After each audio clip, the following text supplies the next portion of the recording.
Hello. तो आज हम बात करेंगे बी फार्म सेम वन की लिमिट टेस्ट के बारे में। तो फर्स्ट लिमिट टेस्ट है क्लोराइड। ओके। तो क्लोराइड का लिमिट टेस्ट जिसने पढ़ा है उसको पता है, जिसने नहीं पढ़ा वो थोड़ा समझ ले। लिमिट टेस्ट का मतलब क्या होता है? लिमिट टेस्ट का मतलब होता है कोई सैंपल में कोई जो इम्प्योरिटीज़ है, like chloride, like sulphate, arsenic, ये सब चीज़ कितने मात्रा में है, मतलब कितने क्वांटिटी में है, वो चेक करने के लिए। क्योंकि जो इंडियन फार्माकोपी है उसका एक चार्ट रहता है जो ये सब चीज़ में इससे ज़्यादा ये सब अमाउंट इम्प्योरिटीज़ नहीं होना चाहिए। तो वही हम लिमिट टेस्ट के माध्यम से चेक करते हैं। तो पहले हम चेक करेंगे क्लोराइड। तो आप लोगों को ईजी ट्रिक्स बता देता हूँ। सबसे पहले आप लोगों को याद करना है द रिएक्शन। एग्जाम के लिए द रिएक्शन, क्योंकि आप लोग अगर एक बार रिएक्शन याद कर लो तो पूरा लिमिट टेस्ट आप लोग मोस्टली कर सकते हो। तो पहले मैं रिएक्शन लिखता हूँ, वो है Cl माइनस, मतलब soluble chloride ion plus AgNO3 silver nitrate, and इसके बाद क्या फॉर्म करेगा? AgCl silver chloride plus NO3 minus. Okay. And इसमें लगेगा dilute nitric acid HNO3। Okay. तो अब मैं फिर से बोलूँगा। तो पहले क्या करना है? पहले लिखना है प्रिंसिपल में क्या लिखना है? प्रिंसिपल में लिखना है the principle of limit test of chloride is based on the reaction of soluble chloride with silver nitrate in the presence of dilute HNO3 to form silver chloride and nitric to form silver chloride। बस इतना ही लिखना है, ठीक है? ये लिखना है principal में। तो मैं लिखूँ क्या? थोड़ा लिख देता हूँ। द प्रिंसिपल ऑफ, एक हाथ से मेरा फ़ोन है तो थोड़ा लिखने में प्रॉब्लम हो रहा है। Principle of limit test of chloride is based on the reaction of soluble chloride with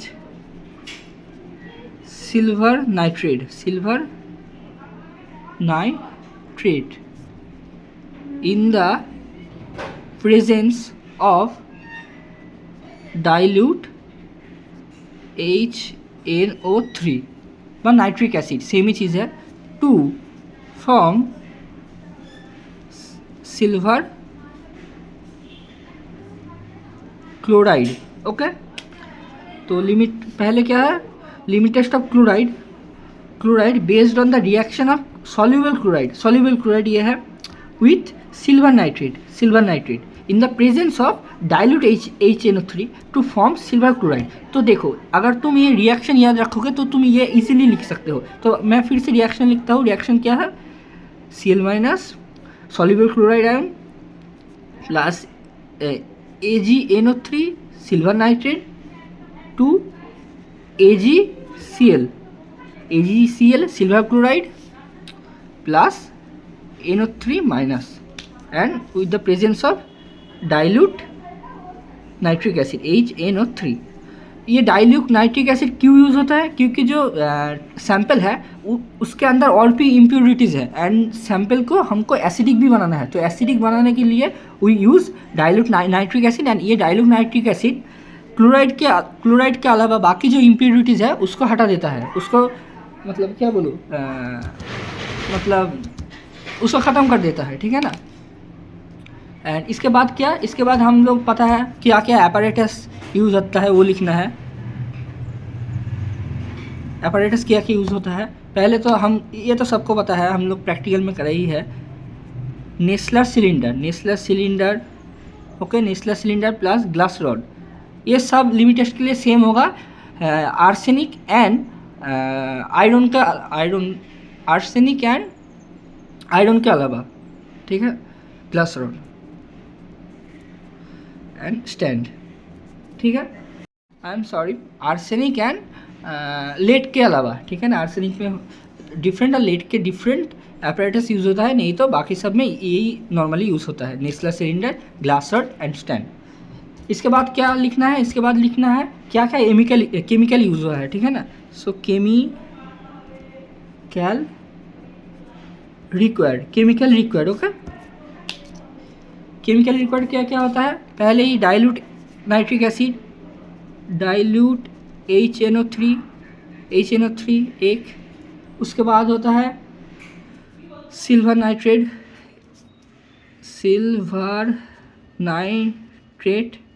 and उसके बाद क्या यूज़ होता है, सब लोग बोलेंगे सॉल्युबल क्लोराइड, बट नहीं, सॉल्युबल क्लोराइड खुद यूज़ नहीं होता है, हम लेते हैं NaCl सॉल्यूशन, ठीक है ना। NaCl का मतलब सोडियम क्लोराइड, जो सॉल्ट हम लोग खाते हैं वही।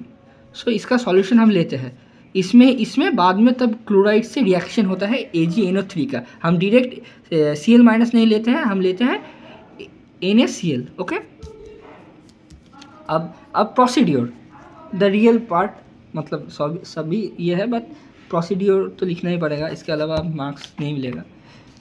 मैं बहुत कम लिख रहा हूँ जितना लिखना चाहिए, एग्ज़ाम में इतना ही लिखना है, अगर 5 मार्क्स का या 7 मार्क्स का है।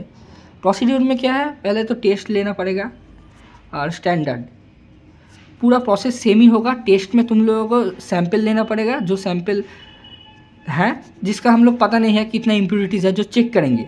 और स्टैंडर्ड में क्या लेना पड़ेगा, स्टैंडर्ड में लेना पड़ेगा 1 ml ऑफ 0.055 मे बी, हाँ 5845 है, यस 45 W/V सॉल्यूशन ऑफ किसका लेना पड़ेगा, NaCl, ओके।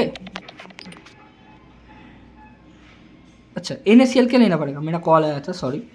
NaCl क्या लेना पड़ेगा, एंड इसके बाद सारा प्रोसेस सेम है। इसके बाद हम लोगों को ऐड करना पड़ेगा 1 ml ऑफ डाइल्यूट HNO3, इधर भी ये यूज़ करना पड़ेगा सेम। उसके बाद हम लोगों को 50 ml ऑफ क्या यूज़ करना पड़ेगा, water, to make the solution dilute, water use करना पड़ेगा बोथ साइड, स्टैंडर्ड में भी एंड टेस्ट में भी। इसके बाद हम लोगों को क्या करना पड़ेगा, इसके बाद हम लोगों को 1 ml of silver nitrate use करना पड़ेगा, 1 ml ऑफ AgNO3 यूज़ करना पड़ेगा। उसके बाद सॉल्यूशन के रख के ऑब्जर्व करना